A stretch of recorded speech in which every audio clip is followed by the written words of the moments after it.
Students, last time we have seen the common pattern materials. Wood, we have seen advantages and disadvantages of wood, then metal, cast iron, uh, plastics, aluminium, white metal, and the last is wax. Up to plastics we have seen. Wax is used in investment casting, a type of casting. Investment casting ही कास्टिंगचाच एक प्रकार आहे जो ornaments ज्याला आपण jewellery म्हणतो किंवा दागिने म्हणतो ते बनवायसाठी वॅक्स पॅटर्न्स आपण यूज करतो.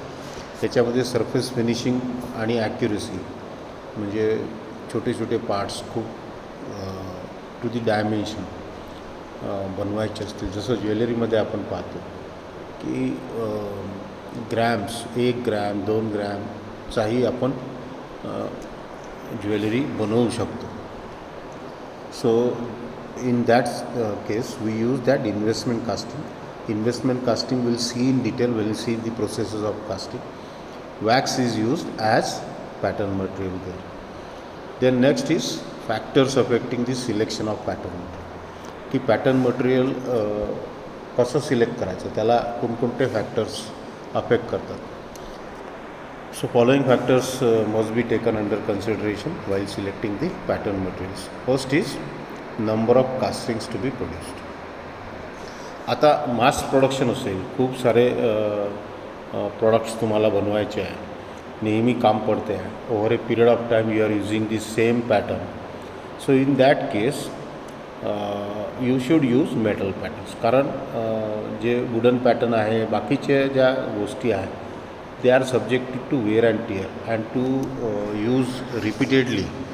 नेहमी प्रत्येक वेळेस रोज मास प्रोडक्शन आहे तर त्याचे डायमेन्शन्स त्या पॅटर्नचे वेअर अँड टिअरमुळे खराब होऊ शकतात आणि to maintain the accuracy is a problem in that case. पण मेटल जो पॅटर्न आहे त्याचा वेअर अँड टिअर सहसा कमी असतो आणि म्हणून नंबर ऑफ कास्टिंग्स जर जास्त असतील then we must use metal patterns. So metal patterns are preferred when the castings are required large in number. जर नंबर जास्त असेल तर metal patterns. Second is type of mould material use. आता मोल्डचं material कोणतं तुम्ही यूज करता. Mould जो बनवायचा आहे तो कशापासून तुम्ही बनवता. सँड, वेगवेगळ्या प्रकारच्या सँड्स आहेत, वेगवेगळ्या प्रकारचे बाइंडर्स आहे, ॲडिटिव्ज आहे. मोल्ड कशाचा बनवतो त्याच्यासाठी पण आपल्याला त्याच्यावर पण आपला पॅटर्नचा जे मटेरियल आहे ते डिपेंड राहील. Then kind of moulding process. कोणत्या टाईपचं मोल्डिंग प्रोसेस तुम्ही करतात. There are so many types of moulding processes. So dependent will see that in detail all the moulding processes. तर प्रत्येक वेळेस त्या मोल्डिंग प्रोसेस कशी आहे तुमची, काय आहे, त्याच्यावर पण डिपेंड करतं की तुम्ही कोणतं मटेरियल यूज करणार. मेथड ऑफ मोल्डिंग, जसं हँड मोल्डिंग असेल किंवा मशीन मोल्डिंग असेल तर कोणतं तुम्ही मोल्ड यूज करणार, पॅटर्न यूज करणार. Then degree of dimensional accuracy. How much accuracy you want. तुम्हाला सरफेस फिनिश किती चांगलं पाहिजे आहे, डायमेन्शन्स किती परफेक्ट पाहिजे आहे, त्याच्यावर पण तुमचा पॅटर्न मटेरियल डिपेंड राहील. Then minimum thickness required. Thickness जी असेल ती खूप कमी असेल तर वेगळ्या टाईपचा पॅटर्न आपल्याला यूज करावा लागेल. जर थिकनेस काही प्रॉब्लेम नसेल तर वेगळ्या मटेरियलचा पॅटर्न यूज करावा लागेल. Then shape, complexity and size of cast. Shape कसा आहे त्याचा, किती कॉम्प्लेक्स आहे, म्हणजे किती त्याचा जो शेप आहे किंवा त्याच्यातले जे पार्ट्स आहेत त्या पॅटर्नमधले ते किती कॉम्प्लेक्स आहेत किंवा किचकट ज्याला म्हणतो आपण, किंवा त्याची साईज काय आहे, तर याच्यावर पण तुमचं मटेरियल डिपेंड राहील की कोणत्या मटेरियलचं तुम्ही पॅटर्न बनवत आहे. Cost, most important factor is cost. आणि chances of repeat orders of the pattern. तुम्हाला किती वेळा तो पॅटर्न किती वेळ चालणार आहे. आणि तुम्हाला जसं लार्ज स्केल प्रोडक्शन आहे तर आपण पहिलेच म्हटलं की मेटल पॅटर्न आपण यूज करायला पाहिजे. कारण तिथे जर आपण वूड पॅटर्न यूज केला तर तो लवकर खराब होईल आणि पुन्हा आपल्याला नवीन पॅटर्न घ्यावं लागेल. कॉस्ट त्याची त्या केसमध्ये जास्त पडेल. Then pattern allowance. So pattern allowances next is pattern allowances, which is the extra material to be provided on the pattern to compensate the changes. आता जो पॅटर्न आहे तो पॅटर्न जे कास्टिंग आपल्याला मिळवायचं आहे त्याच्यापासून त्याची साईज जी आहे, the size of pattern is never kept same as the desired casting. जी कास्टिंग आपल्याला मिळवायचं आहे त्या शेपचा पॅटर्न असतो, पण त्याची जी साईज आहे ती व्हॅरी होते थोडीफार. ती का व्हॅरी होते, का हे सगळ्या गोष्टी आहेत, that will see in detail. So pattern carries an additional allowance to compensate the metal shrinkage. Metal जे आहे ते आपण पहिले मेल्ट करतो फर्नेसमध्ये. मेल्ट केल्यावर ते मोल्टन मेटल आपण मोल्डमध्ये पोअर करतो, म्हणजे टाकतो. आणि जे मोल्टन मेटल आहे त्याला आपण वी अलाउ इट टू सॉलिडिफाय. त्याला आपण ठेवून देतो, त्याला कूल होऊ देतो. रूम टेम्परेचरला ते आलं की ते सॉलिडिफाय होतं. तर जेव्हा ते मोल्टन मेटल सॉलिडिफाय होतं तेव्हा ते श्रिंक होतं, त्याची साईज थोडी कमी होते. आणि म्हणून आपल्याला काही अलाउन्सेस त्या पॅटर्नवर द्यावे लागतात. ते कोणकोणते आहेत that will see in detail. The size of pattern is never kept the same as that of the desired casting. जे कास्टिंग तुम्हाला पाहिजे आहे, जे प्रोडक्ट तुम्हाला पाहिजे आहे, त्याचा त्या पॅटर्नचा शेप त्या कास्टिंगसारखाच असतो. किंवा तुम्हाला नुसतं डोळ्यांनी पाहिलं तुम्ही तर तुमच्या लक्षात पण येणार नाही की पॅटर्न आणि मोल्डमधला किंवा त्या कास्टिंगमधला फरक. पण size wise there is some difference in between the pattern and the casting. Because of the fact during कुलिंगच्या वेळेस the casting is subjected to various effects, and hence to compensate for these effects corresponding allowances are given in the pattern. जेव्हा cooling होतं, जेव्हा आपण त्या मेटलला सॉलिडिफाय व्हायला वेळ देतो at room temperature, when it comes there are lot of changes in the casting. तर त्या चेंजेसला कॉम्पेन्सेट करण्यासाठी आपल्याला अलाउन्सेस द्यावं लागतात. पहिला अलाउन्स आहे श्रिंकेज अलाउन्स. श्रिंकेज, आता नावच याचं श्रिंकेज आहे. श्रिंक म्हणजे ज्याला आपण मराठीत आटुरणे म्हणतो, साईज कमी होणे, shrink. In practice it is found that all common cast metal shrink a significant amount when they are cooled from the molten state.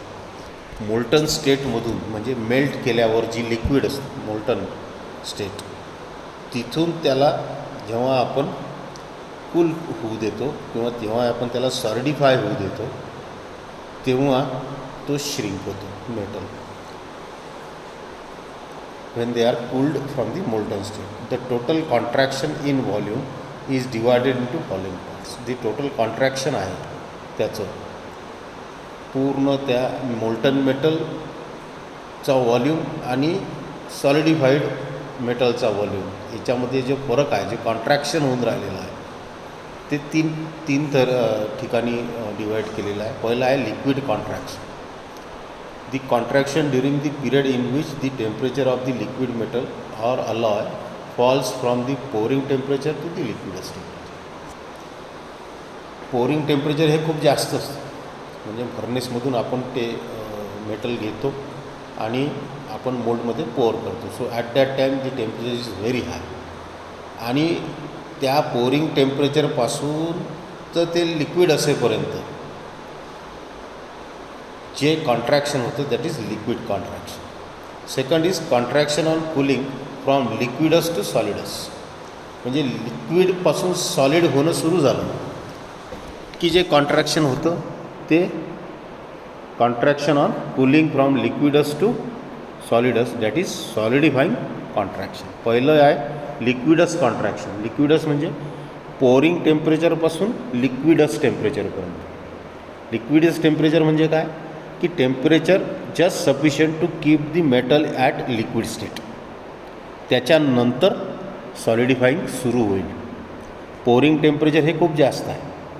Pouring टेम्परेचरपासून लिक्विडस टेम्परेचरपर्यंत लिक्विडस कॉन्ट्रॅक्शन, लिक्विडसपासून सॉलिडस टेम्परेचरपर्यंत म्हणजे पूर्ण सॉलिडिफाय होईपर्यंत सॉलिडस कॉन्ट्रॅक्शन, आणि contraction that results there after until the temperature reaches to room temperature. म्हणजे solidify झाला तो तिथपासून तर रूम टेम्परेचरपर्यंत येईपर्यंत अजून एक कॉन्ट्रॅक्शन होतं, त्याला काय म्हणतो आपण? Solid contraction. So liquidus contraction, solidus contraction and solid contraction. So contraction from pouring temperature to liquidus temperature, म्हणजे पोरिंग टेम्परेचर हे खूप जास्त असतं, तिथून लिक्विडस टेम्परेचर म्हणजे त्या temperature just sufficient to keep the metal in to liquid state. त्याच्यानंतर solidifying सुरू होईल ते टेम्परेचर. जे pouring temperature to liquidus temperature is liquidus contraction to solidus contraction म्हणजे सॉलिडिफाईंग कॉन्ट्रॅक्शन म्हणतो त्याला आपण.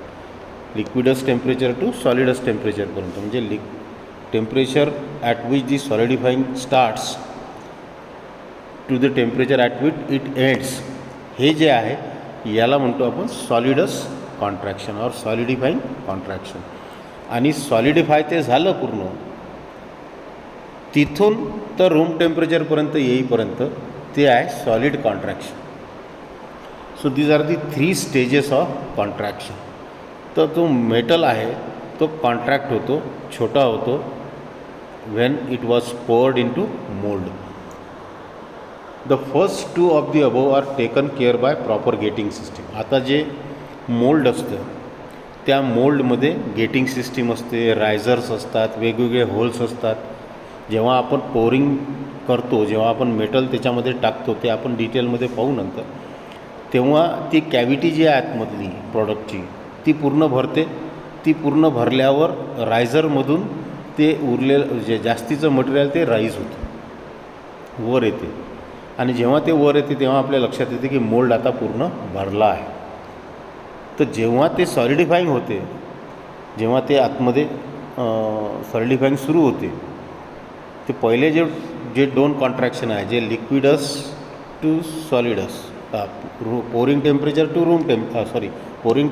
To liquidus temperature and liquidus to solidus, हे 2 कॉन्ट्रॅक्शन होताना ते जे एक्स्ट्रा मटेरियल रायझरमध्ये वर आलेलं होतं ते आतमध्ये कॉम्पेन्सेट होते. So first 2 of the above म्हणजे pouring to liquidus and liquidus to solidus, हे 2 जे प्रकार आहे taken care by proper gating system and riser. Only the last one that is solid contraction म्हणजे सॉलिडस टेम्परेचरपासून रूम टेम्परेचरपर्यंत is taken care by pattern makers by giving a positive shrinkage allowance. Shrinkage allowance कशासाठी देतात? Solidus कॉन्ट्रॅक्शनपासून room टेम्परेचरपर्यंत येईपर्यंत. This contraction allowance varies for different metals and their corresponding allowances also differ. प्रत्येक metal जे आहे त्याच्या प्रॉपर्टीज वेगवेगळ्या असतात आणि म्हणून कोणत्या मेटलसोबत तुम्ही काम करताय, कोणत्या मेटलचं कास्टिंग तुम्ही करताय त्याच्यावर तो अलाउन्स डिपेंड असेल. Factors which influence the metal contraction कशामुळं अफेक्ट होतं? Pouring temperature of molten metal, जे पोरिंग टेम्परेचर आहे ते किती जास्त आहे किंवा कमी आहे, कसं आहे त्याच्यावर डिपेंड असतं. कारण तिथून लिक्विडस टेम्परेचर येईपर्यंत, लिक्विडसपासून सॉलिडस टेम्परेचर येईपर्यंत तो वेळ त्याच्यात जातो. Then design and dimension of casting, design कसं आहे, खूप इंट्रिकेट किंवा कॉम्प्लिकेटेड किंवा कॉम्प्लेक्स शेप असेल तर प्रॉब्लेम येतो. टाईप ऑफ मोल्ड मटेरियल, मोल्डचं मटेरियल कसं आहे, काय आहे, कोणती सँड यूज केली तुम्ही. Moulding method, moulding method casting method जी आहे ती वेगवेगळे मेथड्स आहेत. Mould resistance to shrinkage of metal, मोल्डचं मेटल श्रिंक होऊ देणे किंवा न होऊ देणे हे मोल्डवर पण डिपेंड असते. कारण मोल्ड स्वतः ॲडजस्ट होत असतो कॉन्ट्रॅक्शनमुळे, तर ते रेजिस्टन्स त्याच्यावर पण डिपेंड होते contraction. The metal of which casting is to be made, कोणत्या मेटलचं तुम्हाला कास्टिंग करायचं आहे त्याच्यावर पण डिपेंड असतं. So this is what is pouring temperature. Now see this. Pouring temperature refers to the initial temperature of the molten metal used for the casting as it is poured into mold. मोल्डमध्ये जेव्हा आपण metal ओततो किंवा pouring करतो त्यावेळेस जे temperature असतं त्याला म्हणतो आपण pouring temperature. This temperature will obviously be higher than the solidification temperature of the metal. मेटलचा सॉलिडिफिकेशन जिथे सुरू होते त्याच्यापेक्षा निश्चित असे जास्त असेल पोरिंग टेम्परेचर.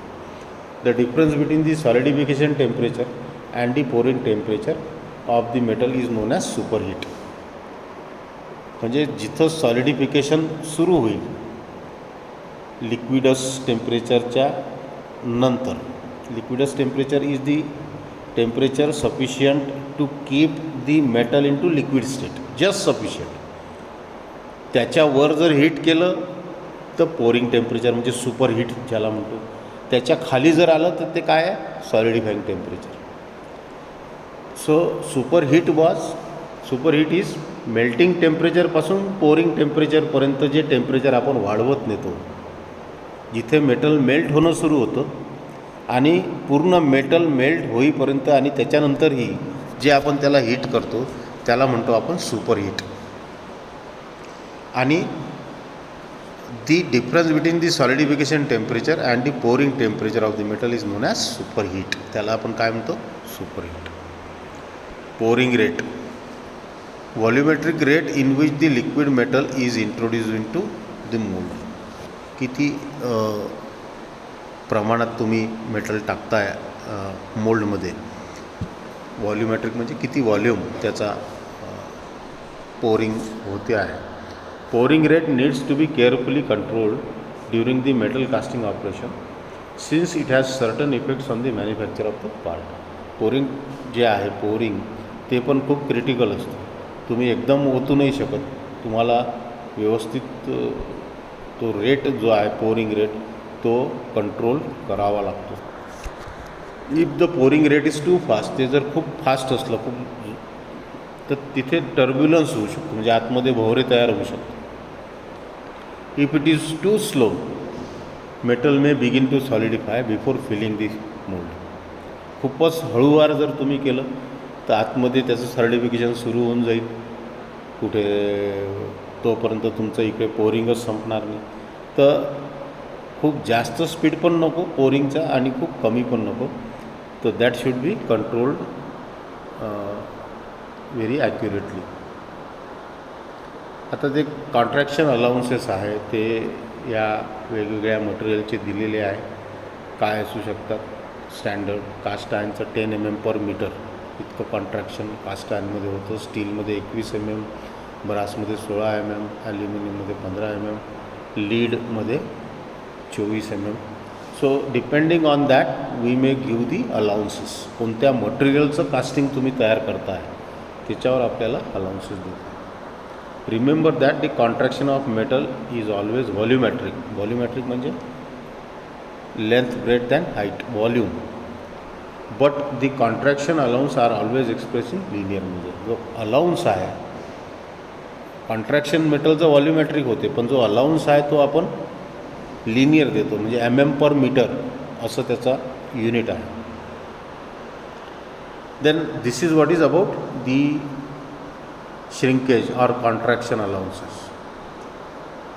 सॉलिडिफिकेशनमुळे तो कॉन्ट्रॅक्ट होतो. Then second is machining allowance. आता जे कास्टिंग आपण मिळवतो मोल्डपासून ते तर रॉ असतं, त्याच्यावर आपल्याला सरफेस फिनिशिंग ऑपरेशन करायचे आहे. काही एक्स्ट्रा मटेरियल असेल तर ते कट करायचं आहे, त्याला वेगवेगळे डायमेन्शन्स आपल्याला मशिनिंग करायचे आहे, थ्रेड पाडायचे आहे, कुठे ड्रिल करायचं आहे. तर या सगळ्या गोष्टीसाठी आपल्याला काही एक्स्ट्रा मटेरियल त्याच्यावर लागेल. So it is a positive allowance given to compensate for the amount of material that is lost in machining or finishing of casting. कास्टिंगचं फिनिशिंग करताना किंवा त्याला बरेच वेळा मशिनिंग रिक्वायर्ड असते, कारण जे कास्टिंग आहे जे मिळवतो आपण ते रॉ आहे. त्याला आपल्याला मशिनिंग करावं लागेल, त्याला सरफेस फिनिशिंग करावं लागेल, त्याला वेगवेगळे कटिंग ऑपरेशन्स करावं लागतील, थ्रेड पाडायचे आहे, कुठे कुठे होल करायचा आहे, कुठे एखादा सरफेस फिनिशिंग करायचं आहे, कट करायचा आहे मटेरियल. तर in that situation the allowance is provided, that is known as machining allowance. If this allowance is not given, the casting will become undersize after machining. जर हा अलाउन्स आपण दिला नाही आणि आपण मशिनिंग केलं कास्टिंगवर, तर काय होऊ शकतं की कास्टिंग जो आहे ते अंडरसाईज होऊ शकतं, म्हणजे त्याची साईज पाहिजे त्याच्यापेक्षा कमी होऊ शकते. The amount of this allowance depends on the metal of casting, size and shape of casting, method of machining, degree of surface finish, किती चांगलं सरफेस फिनिशिंग तुम्हाला पाहिजे. In general the value varies from 3 mm to 8 mm. 3 mm ते 18 mm पर्यंत आपण material positive allowance देऊ शकतो, जास्त ठेवू शकतो, depending on what sort of machining or what sort of metal you want to remove from the casting. So this is the positive allowance, machining allowance ज्याला म्हणतो आपण. कास्टिंग झाल्यावर त्याला मशिनिंग करायचं आहे, सरफेस फिनिशिंग करायचं आहे, मटेरियल. आता सरफेस फिनिशिंग करायचं आहे म्हणजे मटेरियल रिमूव्ह करायचं आहे.